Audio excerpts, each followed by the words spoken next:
The bombs dropped, or the reactor melted, or some intern pressed the wrong button. Doesn't matter. What matters is the air tastes like metal, and that weird rash on your arm might be evolving into a third elbow. The cities are silent, food is scarce, and you're somewhere in between hiding and accepting your fate as a future mutant. You need answers. Good. We're learning nuclear survival science, the gritty duct tape and desperation kind. Because if you're going to die, at least die educated. First, let's talk about what's trying to kill you. Radiation. It's invisible, tasteless, and it's spewing out in 3 flavors: alpha, beta, and gamma. Alpha particles are chunky, stopped by your skin or a piece of paper. Cute. Unless you breathe them in, then they shred your insides like a blender. Beta particles are meaner. They'll burn through skin, but a thick jacket or aluminum foil can stop them. Yes, the foil from your leftover pizza is now life-saving armor. Then there are gamma rays, the snipers. They pass through your body walls, your false sense of security.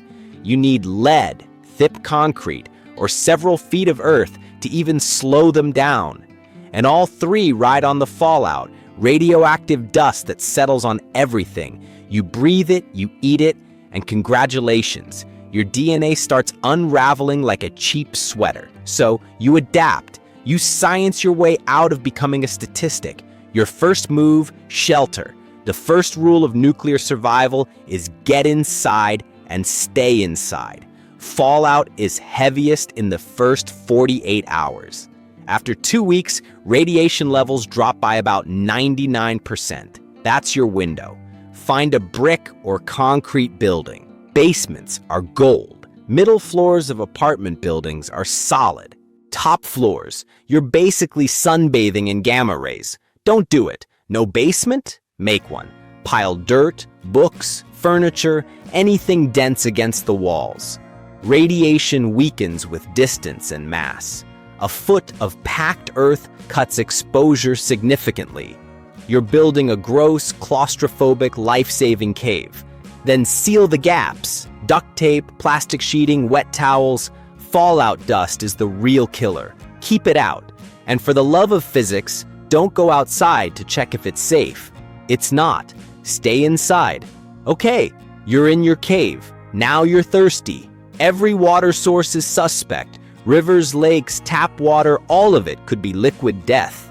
Your savior is distillation. See, radiation contaminates water with particles, but steam doesn't carry particles. When water evaporates, it leaves the bad stuff behind. Pure H2O rises. So here's how you make it happen with trash and fire. Find a large metal pot, fill it with contaminated water, place a smaller container, like a tin can, inside the pot so it floats or sits above the bottom. This is your collection cup. Cover the big pot with a lid upside down. The curve will funnel condensation. If you can, put something cold on top of the lid to speed it up. Now heat the pot. The water boils, steam rises, hits the cold lid, condenses, and drips pure, clean water into your collection can. You just made drinkable water from a radioactive puddle. You're alive. That's what counts. You've got water, but you need calories. Welcome to the radioactive buffet. Canned food is king. If the can is intact, the food inside is safe. Radiation doesn't penetrate metal. Just wipe the can down before you open it. Same goes for sealed packaged food. Clean the outside and you're good. Fresh food is a gamble. If it was outside, it's contaminated, but you can reduce the risk. Peel fruits and vegetables. The outer layer absorbs most of the fallout. Toss it. Eat the inside. Meat. Avoid wild game. Animals concentrate radiation in their organs. If you must, stick to muscle tissue and cook it thoroughly. Heat doesn't kill radiation, but it does kill bacteria. And if you find a stash of pre-war junk food, eat it. Calories are calories. Your body needs fuel to repair cellular damage. Malnutrition makes radiation sickness worse. So yes, that Twinkie might actually save your life. It's not about thriving. It's about making it through the first 2 weeks, because the science you learn now determines if you get to fight another day. Stay smart, stay alive. You have to go outside scavenging, relocating, maybe just to escape the cabin fever. Whatever the reason, you need protection. Think of it as DIY hazmat cosplay. Cover every single inch of skin. Long sleeves, pants, gloves, boots. Now grab the duct tape. Seal the gaps at your wrists, ankles, and neck. Fallout particles on your skin cause burns. Keep them off. Mask up. A respirator is ideal. Don't have one? Use a cloth mask, a bandana, a t-shirt. Wet it. Moisture traps the dust you absolutely cannot breathe in. Your lungs don't have an undo button. Goggles, swim goggles, safety glasses, even sunglasses are better than nothing. Protect your eyes. Now, an outer layer. A trash bag or a plastic tarp worn like a poncho. It's a disposable shield between you and the dust. When you get back, you strip it off outside the shelter. Leave the contamination at the door. This decontamination ritual is non-negotiable. Before you go back inside, outer layers off. Wipe down any exposed skin with a damp cloth. You're not sterilizing. You're removing the tiny radioactive particles that will kill you from the inside out. Got none of this? Your only protection is speed. Move fast, get in, get out. Time is your life. So, how do you detect the invisible killer? A gear counter is a luxury. You improvise. First, use your eyes. Fallout is visible. It's a fine grayish dust settled on cars, on rooftops, on the ground. You see it? That's your red flag. Do not touch it.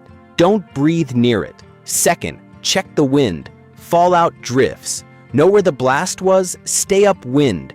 Watch how smoke moves, how dust blows. That's the invisible river of death. Third, watch for what's missing. The animals. Birds dropping from the sky, no insects. Nature is your early warning system. If they're dying, you're next. And the final sensor, your own body. Nausea, vomiting, diarrhea within hours of being outside, that's not the flu. That's acute radiation sickness. You've taken a serious dose. There's no cure out here. But knowing helps you make the next call. Do you push on or hunker down? It's a grim calculation, but one you have to make. Survive the fallout and you enter the next phase, the slow burn. Radiation doesn't just kill you fast. It gets you with cancer, organ failure, years down the line. So how do you fight a ghost? If you find potassium iodide tablets, you take them immediately. They flood your thyroid with safe iodine, blocking the radioactive kind from getting in. It only protects your thyroid, but that's a major victory. Next, antioxidants. Radiation creates chaos in your cells. Antioxidants are the cleanup crew. Vitamin C, vitamin E. Find supplements, take them. Find berries or nuts. Prioritize them and stay clean. This isn't comfort, it's survival. Contaminated clothes are a constant source of radiation. Wash when you can. Keep your shelter clean. Every particle you remove is a small win.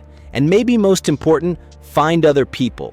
Radiation is a solo killer, but survival is a team sport. Pool knowledge, share supplies. Don't be a hero. Be smart. So why does any of this work? It's not magic, it's physics. Shielding works because mass, concrete, dirt, anything thick absorbs energy. Decontamination works because you're physically removing the radioactive particles. It isn't contagious, it's just everywhere. But here's the kicker, none of this guarantees survival. You can do everything right and still lose. Radiation is a dice roll with loaded odds, but doing something is infinitely better than doing nothing.